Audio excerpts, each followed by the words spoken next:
క్రీస్తునందు ప్రియమైన సహోదరి సహోదరులందరికీ సమాధానం కలుగునుగాక. సో బ్రదర్స్, మనము ఈరోజు బైబిల్లో నుంచి వెళ్ళి ఒక ముఖ్యమైన ప్రవచనం తీసుకొని దాని యొక్క నెరవేర్పు జరిగిందా, ఇంకా జరగవలసి ఉందా అనే విషయాన్ని మనము పరిశీలిద్దాం. సో ప్రవచనం ఏంటి అంటే, ఇది చాలా కామన్గా ప్రస్తుత సమాజంలో అందరూ ఒకే విధంగా దీన్ని ఇంటర్ప్రిట్ చేస్తూ చెప్తూ ఉంటారు. ఈ ప్రవచనం ఏంటి అంటే జకర్యా 14వ అధ్యాయం 3-4 వచనాలు. సో ఇక్కడ ఏమని రాయబడిందనంటే, అప్పుడు యెహోవా బయలుదేరి తాను యుద్ధకాలమున యుద్ధము చేయు రీతిగా ఆ అన్యజనులతో యుద్ధము చేయును. ఆ దినమున యెరూషలేము ఎదుట తూర్పు తట్టుననున్న ఒలీవ కొండ మీద ఆయన పాదములుంచగా ఒలీవ కొండ తూర్పు తట్టునకును పడమటి తట్టునకును నడిమికి విడిపోయి సగము కొండ ఉత్తరపు తట్టునకును సగము కొండ దక్షిణపు తట్టుకును జరుగును. కనుక విశాలమైన లోయ ఒకటి ఏర్పడును. కొండల మధ్య కనబడు లోయ అజీలు వరకు సాగగా మీరు ఆ కొండ లోయలోనికి పారిపోవుదురు అని చెప్పేసి రాయబడి ఉన్నది. సో ఈ ప్రవచనాన్ని కనుక చూసుకుంటున్నట్లయితే క్రైస్తవ లోకంలో ఏమని చెప్తున్నారు అంటే, పాస్టర్స్ అందరూ ఆల్మోస్ట్ 99% పాస్టర్స్ అందరూ ఒకే విధమైనటువంటి ఆలోచన కలిగి ఉన్నారు దీని మీద. అదేంటి అని అంటే, ఒకానొక దినం వస్తుంది, ఆ దినము రోజు యాషవా మెస్సయ రెండవసారి ఈ భూమి మీదకి రాబోతున్నాడు. ఆయన వచ్చినప్పుడు ఆయన ఈ ఒలీవల కొండ మీద దిగుతాడు. ఆయన ఎప్పుడైతే ఈ ఒలీవల కొండ మీద తన పాదం మోపుతాడో అప్పుడు ఈ ఒలీవ కొండ తూర్పు పడమరలుగా రెండుగా విడిపోయి సగం తట్టు సగము ఉత్తరము దిశకెళ్ళి తర్వాత సగము దక్షిణం వైపు వెళ్ళిపోవడం జరుగుతుంది. ఈ రెండు మధ్యలో ఈ రెండిటి కొండల మధ్యలో ఒక పెద్ద విశాలమైన లోయ ఒకటి ఏర్పడుతుంది. ఆ లోయలోనికి మీరు పారిపోతారని చెప్పేసి ఈ ప్రవచనం చెప్తూ ఉంది. సో ఇక్కడ నిజంగా ఆయన వచ్చి ఒలీవల కొండ మీద పాదం మోపితే ఆ కొండ రెండుగా చీలిపోవడం అనేది లిటరల్గా జరుగుతుందా? ఒకవేళ లిటరల్గా అలా జరిగితే దాని యొక్క ప్రాముఖ్యత ఏంటి అనేది ముఖ్యమైన ప్రశ్న అయి ఉంటుంది ఇక్కడ. సో కాబట్టి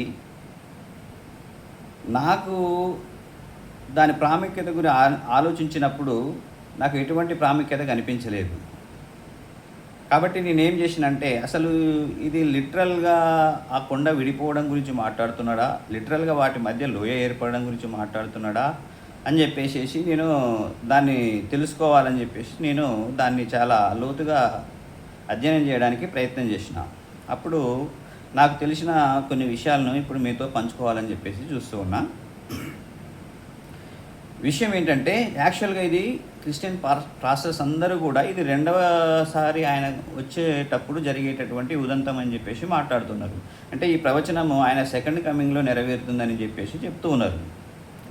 కానీ నేను చదివితే నాకు అర్థమైంది ఏంటంటే, ఇది రెండవ కమింగ్లో కాదు, సెకండ్ కమింగ్లో కాదు, ఆయన మొదటి రాకడలోనే ఇది జరిగేటటువంటి ఉదంతం అని చెప్పేసి నాకు అర్థమైంది. ఎలాగనంటే, యాక్చువల్గా బైబిల్లో ఏమని చెప్తాడంటే, ఇశ్రాయేలుని గురించి దేవుడు ఒక మాట చెప్తాడు. ఇశ్రాయేల్ని ఏమంటాడంటే, నువ్వు పచ్చని ఒలీవ మొక్కవని చెప్పేసి మాట్లాడుతూ ఉంటాడు ఇర్మియా రాసిన గ్రంథంలో. ఇర్మియా 11:16లో ఏమని రాయబడి ఉంటుందంటే, the lord your God has called you A thriving olive tree అని చెప్పేసి మాట్లాడతాడు. పచ్చని ఒలీవ మొక్క అని చెప్పేసి ఇజ్రాయెల్ గురించి మాట్లాడుతూ ఉంటాడు. అయితే ఈ ఒలీవ మొక్కలు ఉన్నటువంటి ఆ కొండను మనం ఏ విధంగా అర్థం చేసుకోవాలి అని అంటే, ఒలీవల కొండ అని చెప్పేసి అనుకుంటాం. సో ఒలీవల కొండ అని అంటే ఒలీవల చెట్లు ఉన్నటువంటి కొండ. అంటే ఇశ్రాయేలీలను ఒలీవ మొక్కలతో పోల్చినప్పుడు ఒలీవల కొండ అంటే ఇశ్రాయేలీలు నివసించేటటువంటి దేశం అని చెప్పేసి అర్థం. సో ఇక్కడ ఒలీవల కొండ అని చెప్పేసి మాట్లాడినప్పుడు దేవుడు ఇశ్రాయేల్ దేశాన్ని గురించి చూపిస్తున్నాడు, ఇశ్రాయేల్ ప్రజల గురించి చూపిస్తున్నాడు అని చెప్పేసి అర్థం. అయితే ఇప్పుడు ఆయన మొదటి కమింగ్లో ఏం చేసిందనంటే, ఎప్పుడైతే యేసుక్రీస్తు శరీరధారిగా ఈ లోకంలోకి వచ్చి మొదటిసారి తన బోధతో ఇజ్రాయెల్లో బోధించడం ఎప్పుడైతే స్టార్ట్ చేసిండో, ఇజ్రాయెల్ సమాజం మొత్తము కొంతమంది శాస్త్రుల పరిచయాల వైపు, మరికొంతమంది ఈయన వైపు రావడం జరిగింది. అంటే ఇశ్రాయేల్ సమాజం అనేది ఇప్పుడు ఈయన వచ్చి తీసుకొచ్చిన బోధ ద్వారా ఇశ్రాయేల్ సమాజం రెండుగా విడిపోయింది. అయితే ఈ రెండుగా విడిపోవడం అనేది పీక్గా, అల్టిమేట్గా ఎప్పుడు మనకు క్లియర్గా కనిపిస్తుంది అని అంటే, యేసుక్రీస్తును మ్రానున వేసే రోజు, సిలువ వేసే రోజు మనకు కనిపిస్తుంది. ఏ విధంగానంటే, ఆ రోజు ఆయనను సిలువ వేసేటప్పుడు, అంటే సిలువ వేయబడక ముందు పిలాతు దగ్గర విచారణ జరుగుతున్న సమయంలో పిలాతు మీ ఇష్టం వచ్చినట్టు మీరు చేసుకోండి అని చెప్పేసి ఈయన అప్పచెప్పడానికి ప్రయత్నం చేసినప్పుడు, లేదు ఆయనను సిలువ వేయి అని చెప్పేసి ఒక గ్రూప్ వాళ్ళు అరుస్తూ ఉన్నారు, ద్వేషంతో, కోపంతో ఆయన మీద చంపించాలని చెప్పేసి. మరొక గ్రూప్ ఏం చెప్తుంది, ఒక ఇంట్లో ఒక జ్యేష్ఠ కుమారుడు చనిపోతే ఎలాగ విలపిస్తారో, లేదా ఒక్కగానొక్క కుమారుడైనటువంటి వాడు చనిపోతే ఏ విధంగా దుఃఖిస్తారో ఆ విధంగా ఇంకొక గ్రూప్ వాళ్ళు ఈయన కోసం ఏడుస్తూ ఉన్నారు. అనంటే ఇక్కడ మొత్తం ఇశ్రాయేలీలు వాళ్ళందరూ కూడా, ఇశ్రాయేల్ దేశం అంతా కూడా ఇప్పుడు ఏమైపోయింది, రెండు గ్రూపులు అయిపోయింది. అంటే ఇశ్రాయేల్ సమాజము, ఇశ్రాయేల్ దేశము రెండుగా విడిపోయింది అన్నట్టు. ఇప్పుడు ఎలా విడిపోయింది, యాషవా మెస్సయ్య వచ్చి ఆయన చేసినటువంటి బోధ కారణంగా ఆయన ఏం తీసుకొచ్చిండు, సత్యాన్ని తీసుకొచ్చిండు. సో ఈ సత్యం కారణంగా ఇశ్రాయేల్ అనేది రెండుగా విడిపోవడం జరిగింది. సో ఒలీవల కొండ రెండుగా విడిపోవడం అంటే అర్థం ఏంటి అని అంటే, ఇశ్రాయేల్ దేశంలో చీలిక వచ్చేసి రెండు గ్రూపులుగా విడిపోతారు. ఒక గ్రూప్ ఏమో శాస్త్రుల పరిచయాలను వెంబడిస్తారు, ఇంకొక గ్రూప్ ఏమో యాషవా మెస్సయ్యను వెంబడిస్తూ ఉన్నారు విశ్వాసం ఉంచేసి.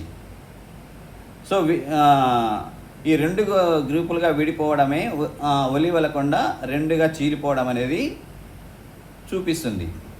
ఇంకా రెండో విషయం ఏంటంటే, వాటి మధ్య, ఆ రెండు కొండల మధ్య ఒక పెద్ద అగాధం ఏర్పడుతుంది అని చెప్పేసి మాట్లాడుతున్నాడు. సో ఈ అగాధము, ఏ వ్యాలీ అని అంటే ఏంటి, సో ఒక ఇద్దరు వ్యక్తులను తీసుకున్నాను అనుకో, వాళ్ళిద్దరి మధ్యలో ఏదో గొడవలు వచ్చినాయి. అప్పుడు ఏమంటారు, వారిద్దరి మధ్యలో అభిప్రాయ భేదాలు వచ్చినాయి అని చెప్పేసి మాట్లాడతారు. వాళ్ళిద్దరి మధ్య చాలా అగాధం ఏర్పడింది అని చెప్పేసి మాట్లాడతారు. దాని ఇంగ్లీష్లో చెప్తే there is a valley of differences between these people అని చెప్పేసి మనం అనుకోవచ్చు. అంటే ఇప్పుడు ఈ విడిపోయిన రెండు కొండల మధ్య పెద్ద వ్యాలీ, లోయ ఏర్పడింది అని అంటే, ఈ రెండు గ్రూపుల మధ్య అండర్స్టాండింగ్లో పెద్ద డిఫరెన్సెస్ వచ్చినాయి, పెద్ద మిస్అండర్స్టాండింగ్స్ వచ్చినాయి. సో ఇది చూపిస్తుంది అన్నట్టు. సో వీళ్ళందరూ ఏమవుతారు, ఇజ్రాయేలీలందరూ కూడా, వాళ్ళందరూ కూడా ఈ వ్యాలీలోకి వెళ్తారు అని అంటే అర్థం ఏంటి, ఆ మిస్అండర్స్టాండింగ్లోకి వెళ్ళిపోతారు. ఆ మిస్అండర్స్టాండింగ్లోకి వెళ్ళిపోయి ఒకరి పట్ల ఒకరు ద్వేషంతో ఉంటారు. అంటే యాషవా మెస్సయ్యను వెంబడించిన వాళ్ళు ఎవరిని ద్వేషించలేదనుకో, కానీ వాళ్ళని మాత్రం ఈ ఇంకొక గ్రూప్ వాళ్ళు, శాస్త్రుల పరిచయాలను వెంబడించే వాళ్ళందరూ కూడా ద్వేషించారు, హింసించారు, చివరికి ఇజ్రాయెల్ దేశంలో ఉండకుండా తరిమేశారు. సో ఈ విధంగా వాళ్ళు మధ్య అభిప్రాయ భేదాలు ఏర్పడి వాళ్ళ మధ్య పెద్ద అగాధం ఏర్పడింది అని చెప్పేసి అక్కడ మాట్లాడుతూ ఉన్నాడు. సో అంతేగాని సెకండ్ కమింగ్లో జీసస్ క్రైస్ట్ వచ్చి పాదం మోపితే అది రెండుగా విడిపోవడం అనే దాంట్లో ఏ మాత్రం కూడా స్పిరిచువల్ కోణం లేదు, దాని యొక్క ఇంపార్టెన్స్ అనేది లేదు.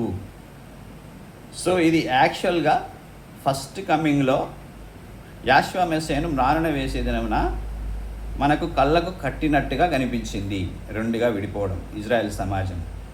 సో ఈ ప్రవచనం ఏం చేస్తుంది అని అంటే, యాషవా మెస్సయ్య ఫస్ట్ కమింగ్లో ఏ విధంగా ఆయన బోధ ద్వారా ఇజ్రాయెల్ సమాజంలో చీలిక తీసుకొస్తాడో, ఆ చీలిక ద్వారా ఒక గ్రూపు లెఫ్ట్ వింగ్ ఐడియాలజీతో ఉంటుంది, ఇంకొకరేమో రైట్ వింగ్ ఐడియాలజీతో ఉంటారు. సో వీళ్ళకి ఎప్పటికీ లెఫ్ట్ రైట్ పార్టీలకు ఎప్పటికీ పడదు. అదే లోయ అని అంటే ఆ వ్యాలీ ఆఫ్ డిఫరెన్సెస్ అనేది అది దాన్ని చూపిస్తుంది. కాబట్టి ఇది ఫస్ట్ కమింగ్ గురించినటువంటి ఫస్ట్ కమింగ్లో నెరవేరవలసినటువంటి ప్రవచనం, సెకండ్ కమింగ్ కాదు.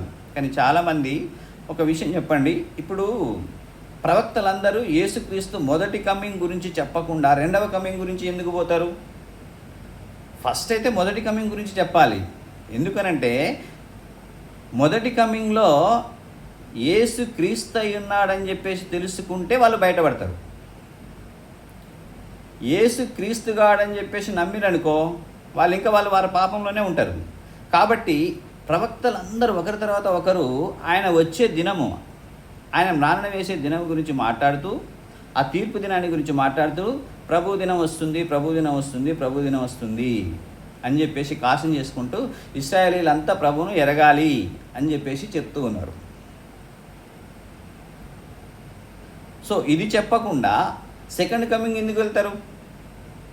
ఆల్మోస్ట్ ప్రవక్తలందరూ కూడా ఫస్ట్ కమింగ్ గురించే చెప్తున్నారు. కానీ చాలామంది క్రిస్టియన్స్ పాస్టర్స్ ఏమనుకుంటున్నారు అంటే సెకండ్ కమింగ్, కొన్ని ప్రవచనాలు చూసి సెకండ్ కమింగ్ గురించి అని చెప్పేసి అనుకుంటున్నారు. ఒక దానియేలు గ్రంథంలోనే సెకండ్ కమింగ్ గురించినటువంటి విషయాలు ఉన్నాయి. సో అపోకలిప్టిక్ ప్రీచింగ్ దానియేలు ప్లస్ రివల్యూషన్లో ఉన్నాయి. అంతే తప్ప మిగతా ప్రవక్తలందరూ కూడా యేసుక్రీస్తు మొదటి కమింగ్ గురించే మాట్లాడుతున్నారు, మొదటి కమింగ్లో జరగబోయే విషయాల గురించి మాట్లాడుతున్నారు. కాబట్టి ఈ ప్రవచనం అనేది మొదటి కమింగ్లో యేసుక్రీస్తు వచ్చి ఇశ్రాయేల్లో ప్రత్యక్షమై ఆయన బోధ ద్వారా ఇశ్రాయేల్ని రెండుగా చీల్చడం, ఆ రెండు గ్రూపుల మధ్య పెద్ద విఘాతం అంటే అగాధం ఏర్పడడం, అభిప్రాయ భేదాలు, మిస్అండర్స్టాండింగ్ రావడం అనేది చూపిస్తూ ఉన్నది. అంతే తప్ప ఇది సెకండ్ కమింగ్ గురించి కాదు. సో క్రిస్టియన్స్ అందరూ అనుకుంటున్నారు ఇది సెకండ్ కమింగ్ అనుకుని చెప్పేసి ఆయన వస్తాడు, ఒలీవల కొండ మీద పాదం మోపుతాడు, వెంటనే ఒలీవల కొండ రెండుగా విడిపోతుంది అని చెప్పేసి చాలామంది పాస్టర్లు ఈ విధంగా చెప్తున్నారు. కానీ అది ఎంత మాత్రము కరెక్ట్ కాదు. దాని యొక్క స్పిరిచువల్ సిగ్నిఫికెన్స్ ఏదీ లేదు. సో కాబట్టి ఇదందరూ అర్థం చేసుకోవాలని చెప్పేసి నేను ఆశిస్తున్నాను. అందరికీ షలోమ్.